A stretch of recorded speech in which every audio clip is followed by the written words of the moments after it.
जी हाँ साथियों, एक बार फिर से मैं रोहित सर आपके इस यूट्यूब परिवार में बहुत बहुत स्वागत करता हूँ। आज आपको बताएंगे कक्षा 12 के यूपी बोर्ड परीक्षा में अधिकतर पूछे गए प्रश्न सहज प्रतिरक्षा तथा उपार्जित प्रतिरक्षा में अंतर, differences between innate immunity and acquired immunity. आप सबसे पहले प्रतिरक्षा का नाम सुने होंगे। प्रतिरक्षा होता क्या है देख लीजिए। प्रतिरक्षा आपको एकदम सिंपल भाषा में बताएंगे, एकदम सिंपल लैंग्वेज में, रटने की आवश्यकता नहीं है।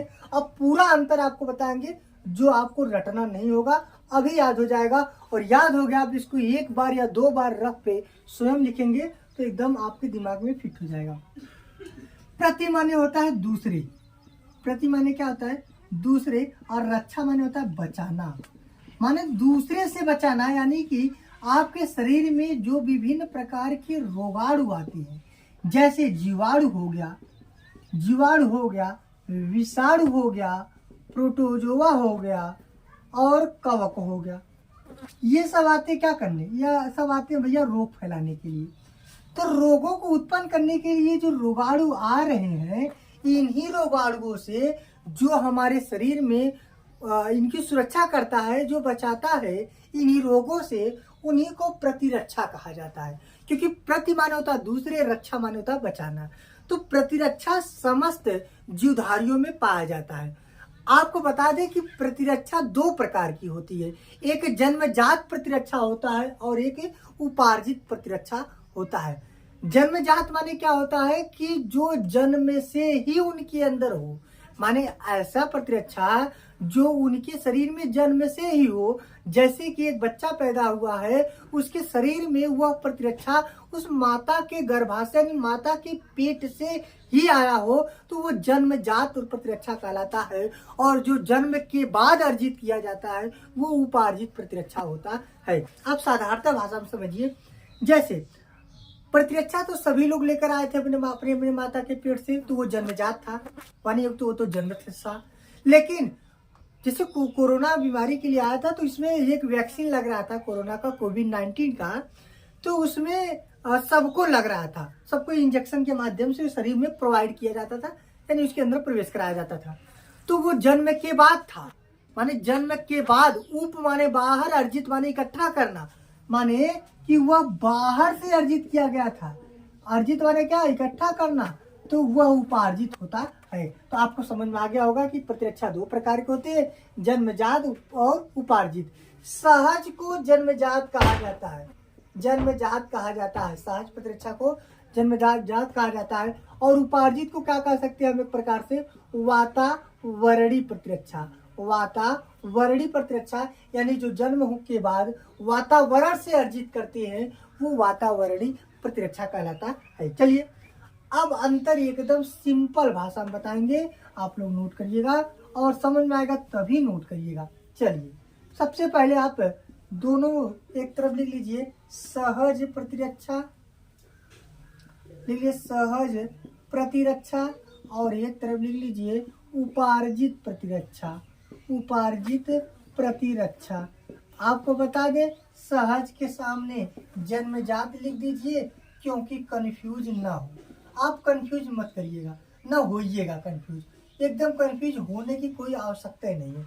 बस इतना है कि यह प्रतिरक्षा हम माता के पेट से लाए थे और यह जन्म के बाद हमने अर्जित किया था। तो सीधा सीधा सबसे पहले क्या है, आप एकदम वही चीज जो बताएं वही नोट करिएगा।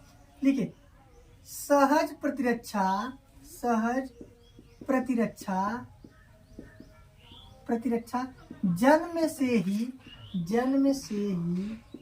ही उपस्थित होता है। एकदम वही चीज आपको बताए थे अभी हम, कि सहज प्रतिरक्षा जो होता है वो जन्म से ही उपस्थित होता है, माने माता के पेट से ही होता है।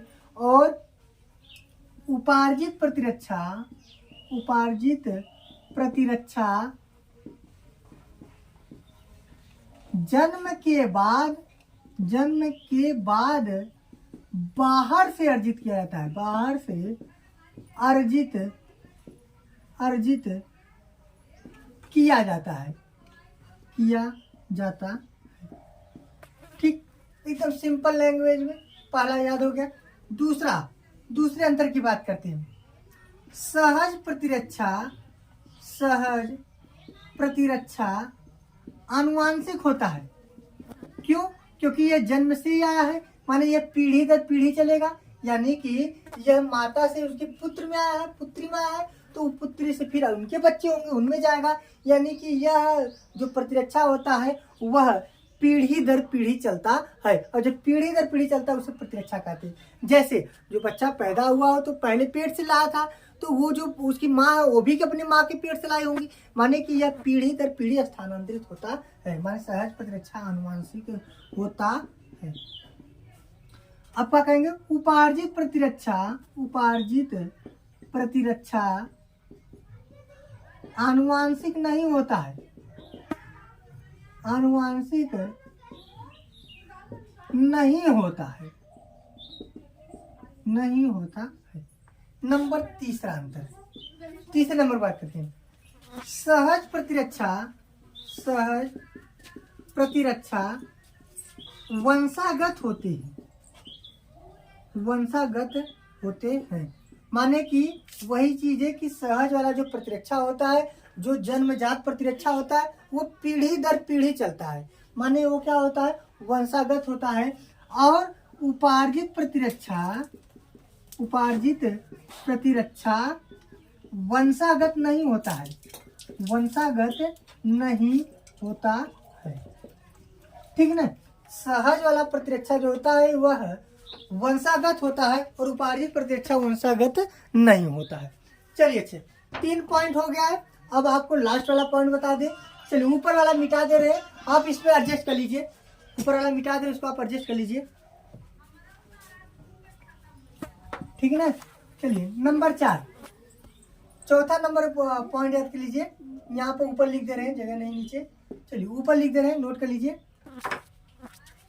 सहज प्रतिरक्षा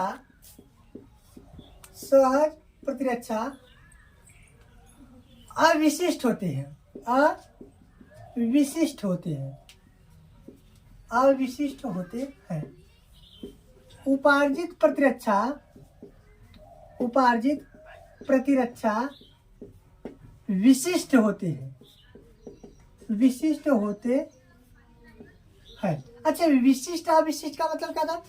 अ माने नहीं, विशिष्ट माने विशेष। ये विशेष प्रकार का नहीं होता है, ये विशेष प्रकार का नहीं होता है। आपके शरीर में ये है और कोई विशेष प्रकार का नहीं है, जबकि उपार्जित वाला जो था वो विशिष्ट था।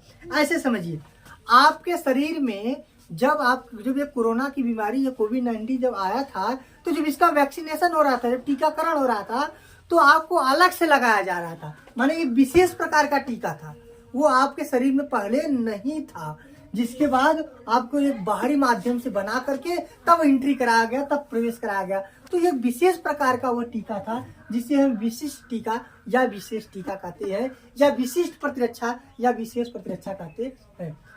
ये सहज वाला, जन्मजात वाला विशेष प्रकार का नहीं होता है, जबकि उपार्जित वाला विशेष प्रकार का होता है। सीधा आप कॉन्सेप्ट समझिए। कोई पूछे सहज प्रतिरक्षा और उपार्जित प्रतिरक्षा क्या होता है, तो आप अपने दिमाग में सेट कर लीजिए। सहज को जन्मजात कहा जाता है और उपार्जित को वातावरणीय भी कह दीजिए। माने कि आपके अंदर जो प्रतिरक्षा पाया जाता है, जो आपने माता के पेट से लेकर आया है, वो जन्मजात है, और जो बाहर से एंट्री कराया जाता है वो उपार्जित होता है। जन्मजात जो होता है आनुवांशिक होता है, वह आनुवांशिक नहीं होता है। जन्मजात जो होता है वंशागत होता है, जबकि उपार्जित वंशागत नहीं होता। जो माता के पेट से लेकर आए हैं, अब वो अगली पीढ़ी में जाएगा आनुवांशिक लक्षण के रूप में, लेकिन उपार्जित वाला नहीं है। ये नहीं है कि आप अभी कोरोना का टीका लगाए हैं, आपका जो संतान होगा उसको कोरोना नहीं लगाना पड़ेगा, उसको भी लगाना पड़ेगा, क्योंकि वह आनुवांशिक नहीं है।